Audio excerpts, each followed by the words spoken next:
बिस्मिल्लाहिर्रहमानिर्रहीम। Okay students, और next topic is cell membrane और प्लाज्मा मेम्ब्रेन। इसका दूसरा नाम है प्लाज्मा मेम्ब्रेन।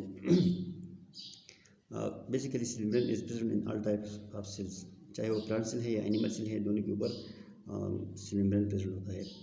लेकिन एनिमल सेल में ये आउटर मोस्ट मेम्ब्रेन है, क्योंकि एनिमल सेल में सेल वॉल नहीं होता। That's why the outermost layer of animal cell is cell membrane. लेकिन अगर हम फंजाई की बात कर ले या प्लांट्स की बात कर ले, बैक्टीरिया की या सम प्रोटोजोन जो है यूनिसेलुलर ऑर्गेनिज्म लाइक यूग्लिना क्लेमोमोनास, ये प्रोटोजोन है। तो कुछ प्रोटोजोन इस तरह है जिनमें सेल वॉल पाया जाता है, तो उनका सेकंड लेयर जो है वो क्या होता है, सेल मेम्ब्रेन होता है। बेसिकली प्लांट्स, फंजाई और बैक्टीरिया में पहले सेल वॉल होता है और बाद में सेल मेम्ब्रेन होता है, लेकिन एनिमल में सेल वॉल नहीं होता। तो इसी वजह से एनिमल का जो आउटर मोस्ट लेयर है वो सेल मेम्ब्रेन है, और फंजाई, बैक्टीरिया और प्लांट्स का आउटर मोस्ट लेयर जो है वो सेल वॉल है और फिर सेल मेम्ब्रेन होता है। तो इसमें सेकंड लेयर जो है वो सेल मेम्ब्रेन है। ये सेलेक्टिवली परमिएबल है। सेलेक्टिवली परमिएबल का मतलब ये है कि इससे बाद सब्सटेंस जो है वो पास हो सकती है और बाद जो है वो पास नहीं हो सकती। That's why is called selectively permeable. ये क्या कर लेता है, क्या फंक्शन है इसका? Basically it separate the cell from the exterior. Exterior का मतलब ये है कि सेल जिस इन्वायरमेंट में पड़ा हुआ है, तो सेल का जो इंटरनल इन्वायरमेंट है वो सेपरेट हो गया है from external environment just because of cell membrane. Cell membrane मौजूद होता है तो इससे हमें पता चलता है कि अंदर सेल है, बाहर जो है वो एक्सटर्नल इन्वायरमेंट है। तो ये अपनी सेल को बाहर इन्वायरमेंट से सेपरेट कराता है। इसके अलावा इसका जो एक और फंक्शन है वो है control of inflow and outflow of material.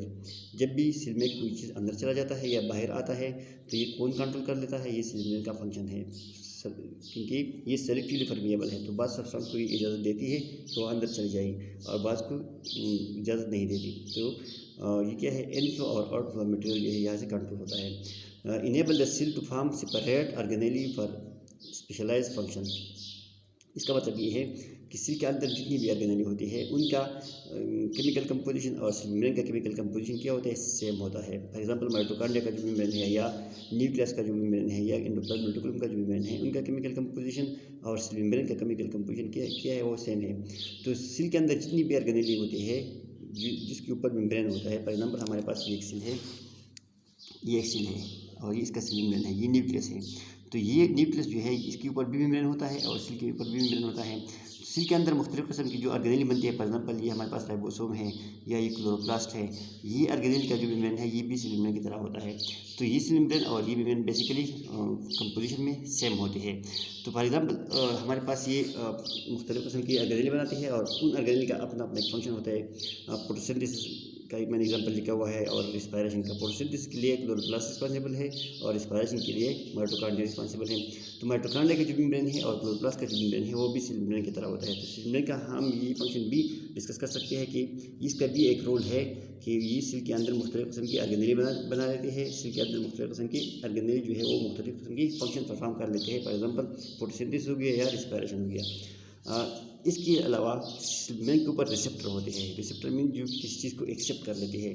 For example हमारी ब्रेन में जो केमिकल है, जो न्यूरोट्रांसमीटर है, या हमारे बॉडी के अंदर जो हार्मोन्स बनते हैं, हार्मोन का अपने अपने फंक्शन है, मुख्तलिफ़ किस्म के हार्मोन्स होते हैं। फॉर एग्जाम्पल हमारे ग्रोथ हार्मोन जो है वो हमारी बॉडी का ग्रोथ जो है वो कंट्रोल कर लेते हैं। न्यूरोट्रांसमीटर जो है इसका न्यूरो इम्पल्स जो हमारे ब्रेन में जो मैसेज चला जाता है, इसका इंपॉर्टेंट रोल है। या मुख्तलिफ़ किस्म के केमिकल जब सेल के अंदर चले जाते हैं तो बेसिकली सेल मेम्ब्रेन के ऊपर इसके लिए रिसेप्टर होते हैं। फॉर एग्जाम्पल सेल मेम्ब्रेन है तो इसके लिए एक रिसेप्टर मौजूद होते हैं, और ये रिसेप्टर जो है ये किसी केमिकल को रिसीव कर लेते हैं और सेल के अंदर लेके आते हैं। तो ये भी इसका एक फंक्शन हो गया कि ये सेल की ऊपर रिसेप्टर मौजूद होते हैं, and they acts as a recognising site for the various hormone and neurotransmitter. ठीक है, स्ट्रक्चर जो है सेल मेम्ब्रेन के स्ट्रक्चर के बारे में हम पढ़ेंगे। तो सेल मेम्ब्रेन के स्ट्रक्चर के बारे में मुख्तलिफ आइडियाज़ थे, मुख्तलिफ मॉडल थे। एक साइंटिस्ट कह रहा था कि ये इस तरह बना हुआ है, दूसरा कह रहा था कि ये इस तरह बना हुआ है, लेकिन जो एक्सेप्टेबल मॉडल है वो है फ्लूइड मोज़ेक मॉडल। ये बहुत ज़्यादा एक्सेप्टेबल मॉडल है, आजकल जो हम पढ़ रहे हैं वो है फ्लूइड मोज़ेक मॉडल, और ये सिंगर एंड निकोलसन ने पेश किया था, प्रपोज किया था। अभी क्या है, according to this model cell membrane जो है ये लिपिड बाइलेयर है। मतलब ये है कि लिपिड की दो लेयर से ये बना हुआ है, जिसमें फास्फेट भी मौजूद होते हैं। ठीक है, तो ये लिपिड बाइलेयर है, दो लेयर है। फॉर एग्जाम्पल यहाँ पे मैं डिस्कस कर रहा हूँ कि ये ऊपर वाला लेयर है और ये नीचे वाला लेयर है। तो these are the two lipid layer, these are called phospholipid bilayer. ठीक है, तो ये कह रहे हैं कि सेल मेम्ब्रेन जो है ये हमारे पास लिपिड की दो लेयर से बना होता है। पर इस बेसिकली इसमें प्रोटीन मालिक्यूल भी मौजूद होते हैं हैविंग प्रोटीन, और इनकी फिर 2 टाइप्स है, एक है एक्सट्रिंसिक प्रोटीन और दूसरा है इंट्रिंसिक प्रोटीन। एक्सट्रिंसिक क्या है? एक्सट्रिंसिक प्रोटीन वही होते हैं जो या सिलेंडर के ऊपर होते हैं, ऊपर वाले सरफेस पे, या नीचे वाले सरफेस पे मौजूद होते हैं। दीज आर एक्सट्रिंसिक प्रोटीन जो मेम्ब्रेन की सरफेस पे मौजूद होते हैं, और जो दोनों मेम्ब्रेन के बीच में मौजूद होते हैं, these are called intrinsic protein. यहाँ पे मैंने लिखा हुआ है कि these are called extrinsic and this one is called intrinsic protein. ठीक है, ये वाला इंट्रिंसिक प्रोटीन है, ये वाला इंट्रिंसिक प्रोटीन है, मैंने लिखा हुआ है। अच्छा, तो जो सिलेंडर की ऊपर सरफेस में मौजूद है या नीचे सरफेस में मौजूद है, ये हमारे पास एक्सट्रिंसिक प्रोटीन में आते हैं, और जो 2 लेयर के बीच में मौजूद है वो क्या है, वो हमारे पास इंट्रिंसिक प्रोटीन है। हाँ, इसके अलावा ग्लाइकोलिपिड और ग्लाइको प्रोटीन भी मौजूद होते हैं। ग्लाइकोलिपिड क्या होते हैं? जब कार्बोहाइड्रेट्स और लिपिड कंबाइन होते हैं तो they form a complex structure which is known as glycolipid, और जब ग्लूकोज जो है या कार्बोहाइड्रेट जो है वो प्रोटीन के साथ कंबाइन होते हैं, दे फॉर्म ग्लाइको प्रोटीन। अच्छा, अब यहाँ पे मैं स्ट्रक्चर को थोड़ा सा डिस्कस करूँगा। हमारे पास ये 2 लेयर है, एक है ऊपर वाला और एक है नीचे वाला। अब ये जो ऊपर वाला लेयर मैंने बनाया हुआ है और नीचे वाला, ये 2 बेसिकली फास्फेट है, तो लिपिड लेयर है, फास्फोलिपिड बाइलेयर है, इसमें फास्फेट मॉलिक्यूल मौजूद होते हैं। अच्छा, ये जो है सेंटर में मौजूद होता है, ये इंट्रिंसिक प्रोटीन है, और इसी इंट्रिंसिक प्रोटीन की वजह से कोई मॉलिक्यूल अंदर आ सकता है। ठीक है, और ये जो एक्सट्रिंसिक प्रोटीन है ये बेसिकली रिसेप्टर के तौर पर भी काम कर रहे हैं, जो किसी चीज़ को रिकॉग्नाइज कर लेते हैं और सेल के अंदर की तरफ लेके आते हैं। ठीक है, इसके अलावा हमारे पास यहाँ पे ग्लाइकोलिपिड है। Glycolipid is a combination of glyco means glucose, और ग्लूकोज जो है हमारे पास कार्बोहाइड्रेट्स है, कार्बोहाइड्रेट्स, और लिपिड, ये लिपिड्स हैं। ठीक है, तो जब लिपिड और कार्बोहाइड्रेट्स कंबाइन होते हैं तो एक they form a complex structure which is known as glycolipid. Let's suppose इस तरह हमारे पास यहाँ पे ग्लाइकोप्रोटीन है, ये कार्बोहाइड्रेट्स और प्रोटीन का मजमूआ है, तो ये ग्लाइको प्रोटीन। ठीक है, अब ये सेल मेम्ब्रेन जो है ये हमारे पास एक सेलेक्टिवली परमेबल मेम्ब्रेन इस बेस पे है कि इसी के थ्रू कुछ मॉलिक्यूल जो है वो अंदर आ सकते हैं और कुछ मॉलिक्यूल जो है वो अंदर नहीं आ सकती। बाद मॉलिक्यूल को मतलब अलाउ कर लेते हैं कि वो अंदर की तरफ आ जाए, और बाद मॉलिक्यूल जो है वो प्रिवेंट कर लेते हैं कि वो अंदर की तरफ आ जाए। ठीक है, तो ये हमारा थोड़ा सा शॉर्ट डिस्क्रिप्शन था अबाउट द सेल मेम्ब्रेन की। सेल मेम्ब्रेन क्या होता है? Cell membrane the outer most layer of animal cell, while in plant cell bacteria or fungi it lies below the cell wall।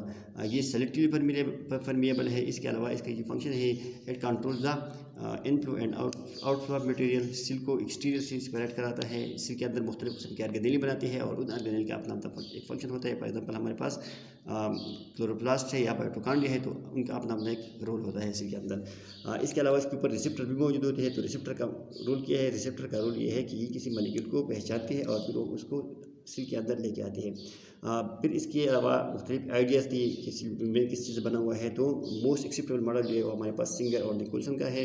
ये कह रहे हैं कि ये लिपिड बाइलेयर है, ये लिपिड के 2 लेयर से बना हुआ है। इसके अंदर प्रोटीन मॉलिक्यूल मौजूद है और ग्लाइकोलिपिड और ग्लाइकोप्रोटीन भी मौजूद होते हैं। इसके अलावा एक और फंक्शन भी है कि ये सेल को एक स्पेसिफिक शेप देता है, सेल को प्रोटेक्शन देते हैं, सेल को मतलब एक ख़ास स्ट्रक्चर जो है, या हम कह सकते हैं कि बाहर से जो मॉलिक्यूल आते हैं वो ये प्रिवेंट कर लेते हैं। तो it also prevent the cell from the external जो टॉक्सिक मटेरियल है जो बाहर से अंदर आना चाहते हैं। ठीक है, ओके, थैंक यू।